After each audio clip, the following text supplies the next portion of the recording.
नमस्कार मित्रों, मैं रमाशंकर सिंह ठाकुर अपने इस YouTube चैनल जगत गुरु योगशाला में आपका स्वागत करता हूं। आज का हमारा विषय है अहिंसा, अष्टांग योग और यम नियम के बारे में हम पहले ही चर्चा कर चुके हैं। आज हम जो पहला यम है, जिसको महर्षि यम में पहले यम के रूप में लिया है अहिंसा, उसके बारे में हम चर्चा करेंगे। अहिंसा का अर्थ है न हिंसा। अ का अर्थ ना, हिंसा का अर्थ है हिंसा करना, किसी को तकलीफ देना, किसी का मार काट करना, ये है सामान्य रूप में हिंसा। तो मन, वचन और कर्म से किसी भी व्यक्ति को किंचित मात्र भी तकलीफ न देना ही अहिंसा है। इसी परिभाषा में टिके रहना, इसी परिभाषा को हम जांच करते हैं, क्या ये पूरी तरह से यह परिभाषा सही है। मन, वचन और कर्म से किसी भी व्यक्ति को किंचित मात्र भी तकलीफ ना देना। देखते हैं इस परिभाषा को जांच करके। जैसे आपके शरीर में एक फोड़ा हुआ है, उस फोड़ा को ठीक कराने के लिए आप डॉक्टर के पास गए।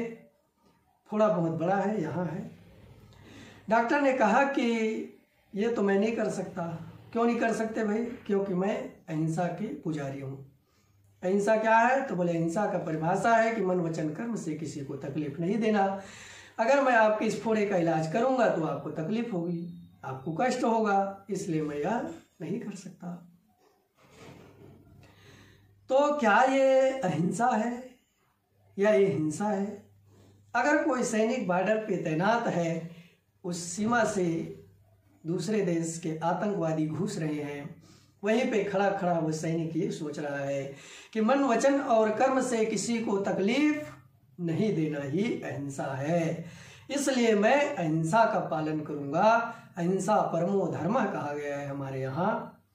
तो मैं किसी के साथ हिंसा नहीं कर सकता, मैं किसी को अनाथ नहीं बना सकता, किसी को विधवा नहीं बना सकता, मैं कुछ नहीं करूँगा।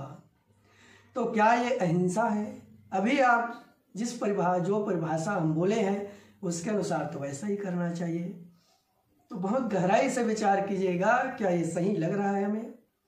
तो ये बिल्कुल सही नहीं लग रहा है। इसमें कुछ बात छूट गई है, कुछ और ऐड करने की जरूरत है इसमें। तो वो बात क्या है कि अगर हम किसी लाभवश, लोभवश, मोहवश अपने हित में नहीं कार्य कर रहे हैं, उस कार्य के, उस हिंसा के पीछे पूरा का पूरा भाव समाज और राष्ट्र की सेवा है, परार्थ भाव है, तो वह हिंसा भी अहिंसा ही मानी जाएगी। अगर हम लोभवश, मोहवश कोई अहिंसा भी कर रहे हैं, तब भी वह हिंसा ही मानी जाएगी। अगर उसमें हमारा निजी स्वार्थ कहीं छिपा हो उस अहिंसा के पीछे, तब भी वह हिंसा मानी जाएगी। और यदि हिंसा है, वो एक के हिंसा के पीछे लाखों की अहिंसा छिपी हुई हो, उस एक आतंकवादी का अगर हम छोड़ दें तो वह न जाने लाखों व्यक्तियों के हिंसा का कारण बन सकता है, इसलिए वो अहिंसा मानी जाएगी। इस तरह तराजू से तोलना है, नहीं तो कब हम अहिंसक से नपुंसक बन जाएंगे पता नहीं चलेगा हमें। फिर ये हुई अहिंसा। अहिंसा अगर प्रतिष्ठित हो जाए तो महर्षि पतंजलि कहते हैं कि क्या होगा। सबको मन में क्वेश्चन होता है कि अहिंसा अगर प्रतिष्ठित हो जाए तो क्या होगा। महर्षि पतंजलि आगे उत्तर देते हैं 2:35 में, अहिंसा प्रतिष्ठायाम तत्सन्निधौ वैर त्यागः। अहिंसा के प्रतिष्ठित हो जाने से व्यक्ति में वैर भाव त्याग देता है। व्यक्ति के सामने अगर कोई वैर भाव लेकर भी आए तब भी वो वैर भाव भूल जाता है। आप कहानी सुने होंगे अंगुलीमाल और गौतम बुद्ध के। अंगुलीमाल जैसे दुर्दांत व्यक्ति साष्टांग दंडवत हो जाते हैं गौतम बुद्ध को देखते हुए। कहानी आपको पता है, उसको मैं डिटेल में नहीं बताऊंगा। गौतम बुद्ध अहिंसा में प्रतिष्ठित थे, इसलिए अंगुलीमाल अपना वैर भाव भूल गए।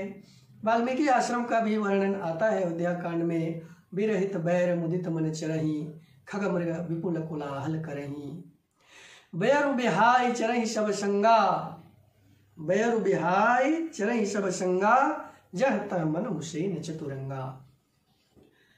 तो जो विरोधी विपरीत भाव के जो जीव हैं, जैसे सांप, मोर, बाघ, मृग, ये एक ही घाट में पानी पी रहे हैं, एक ही साथ रह रहे हैं। सांप मोर के छाया में विश्राम कर रहा है।